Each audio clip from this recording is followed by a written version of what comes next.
making things feel exciting and like, oh, what's going to happen next? Oh, this happened. What?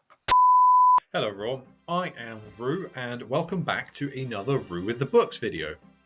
It is currently spooky season, which is the average reader's favorite time of year.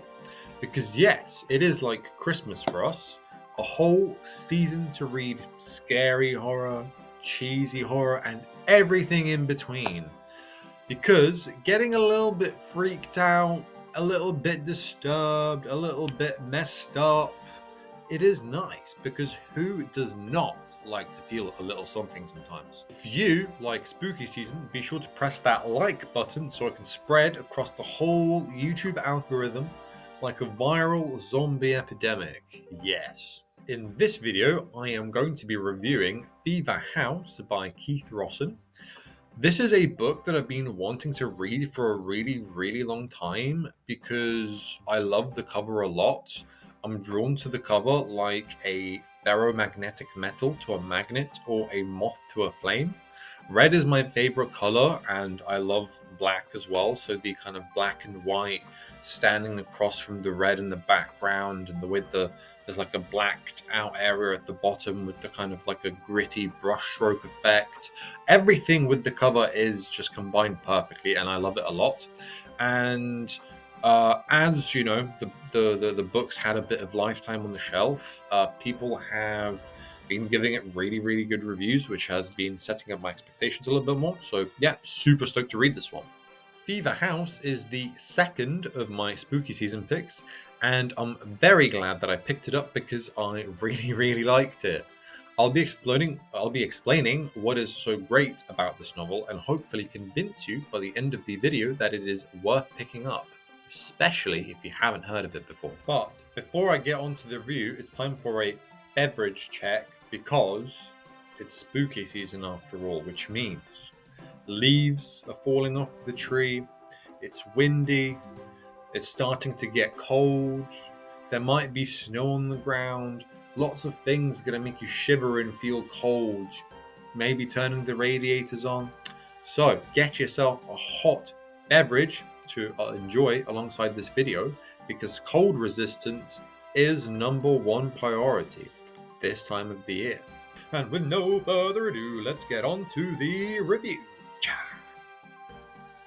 The plot in this book is not immediately obvious, but the book does start off with a bang! It's gritty, it's gruesome, and best of all, it is raw horror. We start by following a pair of characters that are part of an organized crime syndicate.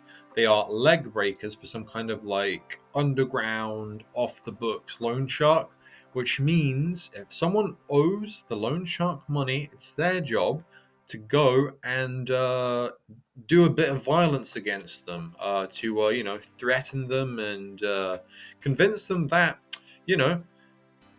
getting the money back to that guy is the #1 priority. We witness the series of events that lead them to encounter the severed hand, which we find out eventually that it is a remnant of a lesser devil, which I don't really think is a spoiler. And it has the property that it induces an uncontrollable bloodthirst and madness to anyone within its vicinity. It's not immediately obvious, but this hand has other properties which are pretty terrifying and go past just making people uncontrollably violent. This specific property ends up being a major component of where the plot moves to. After the introduction of the hand, it eventually falls into someone else's hands, no pun intended. This kicks off the rest of the book, a cat and mouse game between whoever owns the hand at any point and secret, covert government agencies. This raises the stakes and adds some thriller aspects into the book, because who doesn't love raising the stakes and making things feel exciting and oh, what's going to happen next? Oh, this happened. What? As the cat and mouse game goes on, a mystery unravels about the remnants of the Lesser Devil and the Coffin/Moriarty family. The pace at which the mystery element unravels is a bit of a slow burn throughout the book, but in my opinion, it's totally worth it because the way that everything combines at the end is absolutely outstanding. I was at around 90% of the way into the book, and I was like, damn, is this book going to have an annoying cliffhanger ending? Honestly, my hopes were so low at this point. I was so sure that the ending was going to get me mad, but nope. The ending is totally satisfying and ended for the most part perfectly, which is a testament to how fast-paced Keith Rosson can write and just wrap things up. So yeah, super happy about that. I did just say that the pace at which the mystery unravels is a bit of a slow burn. That is because there are quite a lot of different character POVs in this book. The pacing of the book is overall incredibly breakneck. We get the Coffin Moriarty family. We also get the POVs of people working as part of ARC, which is the covert government agency I was talking about earlier. And it was a pretty genius way of going about it because you get both sides of the story and can end up being sympathetic to both factions. Actually makes things more sad because the lack of communication and the distrust between the various parties is what eventually leads to the bad situation. That being said, though, even though I said you can be sympathetic to the covert government forces, they are actually massive turds. Pretty despicable characters, so it's not all sunshine and roses. There is so much action, great dialogue, great backstories, and a great mystery that all tie themselves in very intricately into the plot. That for that specific part of the book, I had absolutely no complaints. I was completely sucked into the mystery as well. Really, really, really being intrigued about these remnants because there's more than one. And there is even a bit of politics involved, if that's your thing, in terms of like the hierarchy of the ARC agency and stuff like that. I enjoyed reading about all of the characters in this book. Most of them are badasses because they are either part of organized crime or part of a secret covert government agency. People that have either built up a tough exterior due to their life experiences or due to training to be in that specific kind of work. So when you see these people acting in these sort of ways and how they react to certain situations, it is very believable. It was one of those books where, despite whose POV I was reading at any time, I was always excited to read that chapter. And when I was reading that chapter, I was gripped. I never thought, time for an X-person chapter, because all of the different perspectives are either interesting or exciting. Keith Rosson takes time to flesh out the backstories of his characters. I think the attention to his characters was worth it because they all have great backstories that made the positions they are currently in make sense. Not all of the backstories are incredibly complex, sad, or intricate. Sometimes they just are, and it's nice to just get a feel for these characters without having to read like a whole novel about their life before what's currently happening.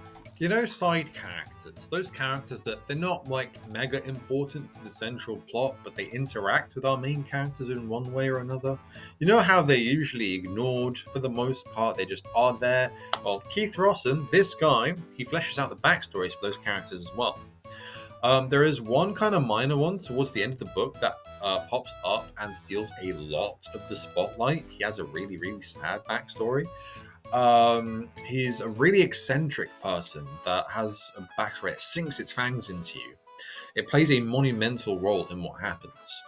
On the other hand, there was one backstory for a fairly major side character that I was really interested in because they were just an awful person, and they did not get theirs fleshed out.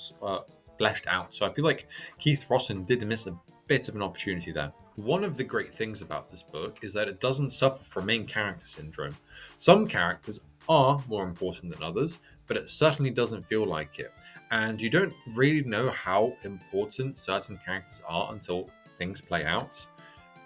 So you can kind of just enjoy the ride and enjoy the characters throughout all of the book and see where things go. The characters in this book are also very unpredictable. There are a lot of people in the cast who are kind of like elites as they work in like top secret jobs or are just like very wealthy and influential, and they carry that swagger with them. This leads to some absolutely outrageous situations that had me just yelling into the air. The action in this book is top notch. It's not a massive focus because Keith is busy dealing with characters and with plot, and no one book can truly have it all. But when Keith does write some action, he does a terrific job. He writes things in these short, snappy bursts with highly descriptive language. I feel like having too much action in a book can get a bit much. For example, I found The Faithful and the Fallen series by John Gwynne to feel like a slog at times because there just was far too much action. That may not be a concern or a gripe for some people, but for me it is. So I found the amount of action in this book to be just right.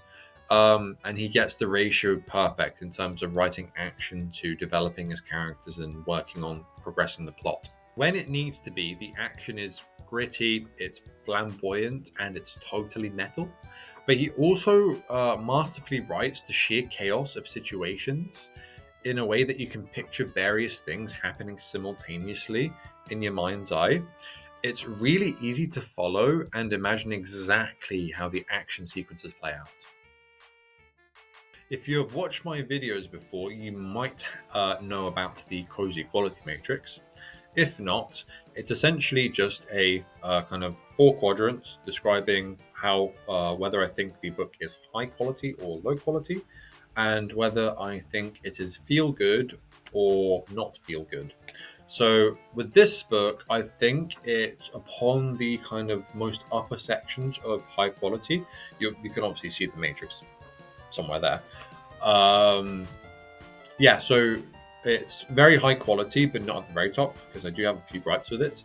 And it's just slightly off-center towards the not feel good section, because there isn't a lot of hope in this book. Things are very chaotic and no one really knows what's going on, but it doesn't feel like incredibly bleak at the same time, like some horror books do. So yeah, that's my verdict for that. Let it be said, first and foremost, that I really enjoyed this book. I had really high expectations for it because I've been super stoked to read it for a long time, and just like the suspense and anticipation has been, subconsciously raising the expectations. I was drawn to it like a moth to a flame. In addition to really liking the cover, I have heard great things about the book, which raised them further. This book absolutely delivered on everything that I wanted. The format of this book worked really well. There is a remnant of a lesser devil and a cat and mouse game between whoever has it and whoever is looking for it. We get POVs from both sides of the book, the people that have the hand or people that have been in contact with it, and the government agents that are looking for it. The aspect of this is super thrilling, making the book an absolute page turner. And I guess that's probably what I want the most in a book. Like, world building and all these fancy things are good, but at the end of the day, if I'm just wanting to flip the page, and keep reading, that is the most exciting, important thing for me. The pacing of the plot is fantastic, feeling absolutely breakneck when it needs to be, but also slowing down to flesh out the characters when they deserve some attention. Whether you are a plot-focused reader or a character-driven reader, this is a story that appeals to both sides. The characters themselves in this book are a joy to read about because they're quite morally grey, so you can decide what you think about them. Some characters have a lot of power and tend to abuse it, whereas others are a bit smarter and have more tact. There is quite a lot of variety in the characters, whereas in some books I find all of the characters to be a bit samey or one-dimensional. This book does not have that issue. As the book goes on, the stakes get higher and higher. There is a mystery revolving around the hand and a specific family, and as the answers get more and more necessary, the stakes go up through the roof. This makes the book thrilling, page-turnery, and an absolute blast to read. And it also means that things just grow more and more chaotic as you read the book, and things get there's a lot more moving pieces, and it gets a lot more interesting. I have 3 main criticisms with this book, but they're all quite minor ones. Firstly, the plot does take a bit of time to get going. This isn't really a criticism for me, but it might put some people off. Secondly, there is a very important side character that doesn't get a backstory, whereas some more minor characters do.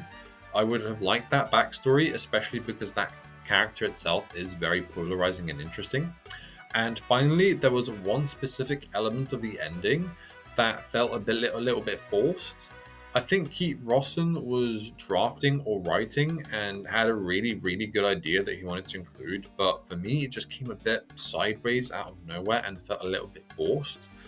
This specific element did not ruin the ending for me, though, because the rest of it was absolutely fantastic. So, with everything that I have said, I enjoyed this book tremendously.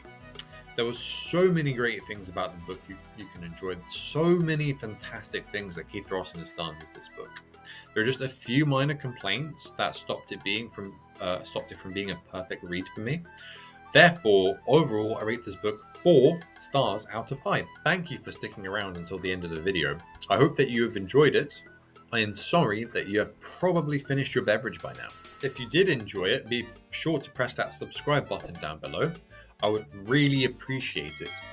I work hard to be consistent and upload at least a couple videos a week, so if you subscribe, I will hang around in your subscription feed and be that content generator you might be looking for. Apart from the One Piece reaction up soon, my next video will likely be a review for Bury Your Gaze by Chuck Tingle. That's the next read that I'm going to be reading for spooky season. But if reviews aren't the only thing you're looking for, I do occasionally upload wrap-up videos and other kind of more miscellaneous type projects as well. So keep an eye out, and I promise I'll bring good things your way. I hope that you are enjoying your spooky season so far as well. If you have read Fever House, did you enjoy it, and did you agree with my opinions? If you haven't read this book, have I convinced you that it's worth your time? I would also love to hear what you're currently reading, so chuck that in the comments section below as well. I have a load of social media down in the comments below as well. You can feel free to go follow me there or connect with me, whatever. I am mostly active on Goodreads. Still trying to figure out the TikTok and the Instagram, but yeah, you can check out those as well. Anyway, until next time, Rue out.